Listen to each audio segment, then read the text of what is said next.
Happy Pongal to all my dear சொந்தங்களே. இது பார்த்திங்கன்னா நேற்று கோலம் எங்கள் பொங்கல் பானை வேறு மாதிரி இருக்குது. ஸோ நெக்ஸ்ட்டு பார்ப்போமா. பொங்கல் வைக்கிறோம். அழகாக அந்த கஞ்சுன்னு சொல்லுவோம் நாங்கள் தெலுங்கில். அது பால் போட்டுட்டு அதுக்கப்புறம் கொஞ்சம் வெல்லம் போட்டுட்டு இது பாரம்பரியமாக இதில் தான் விற்பாங்க. இன்றைக்கி ஒரு நாள் மட்டும்தான் இது. ஸோ பால் பொங்கிடுச்சு. எல்லாருக்கும் ஹாப்பி பொங்கல். ஓகேவா. அடுத்தது கடலப்பருப்பு கொஞ்சம் போட்டுக்கிறோம். அதுக்கப்புறம் வெல்லம் நல்லா கொதி வந்தப்புறம் வெல்லம் போட்டுக்கணும். அதை நல்லா நீங்கள் கொஞ்சம் இனிப்பு கூட போட்டுக்கிட்டால் தான் நல்லாயிருக்கும் பொங்கல் பொறுத்தவரையும். உங்கள் வீட்டில் பொங்கல் எல்லாம் எப்படி போனது? எந்தெந்த ஊரில் யார் யார் இருக்கீங்க? நாங்கள் சென்னையில் தான் இருக்கோம்.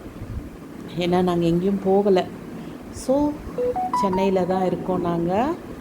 இப்போ பார்த்திங்கன்னா நல்லா கிளறி விட்டுட்டு அது கொஞ்சம் நல்லா பாயில் ஆனப்புறம் இன்னும் கொஞ்சம் வெல்லம் போட்டு பால் போட்டு நல்லா மிக்ஸ் பண்ணிக்கோங்க. அப்புறம் சாமிக்கும் நெய்வேத்தியம் வச்சாச்சு.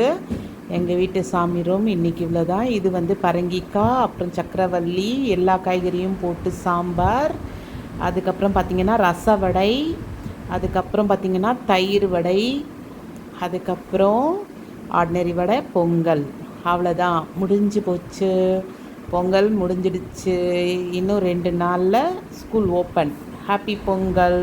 பாய்.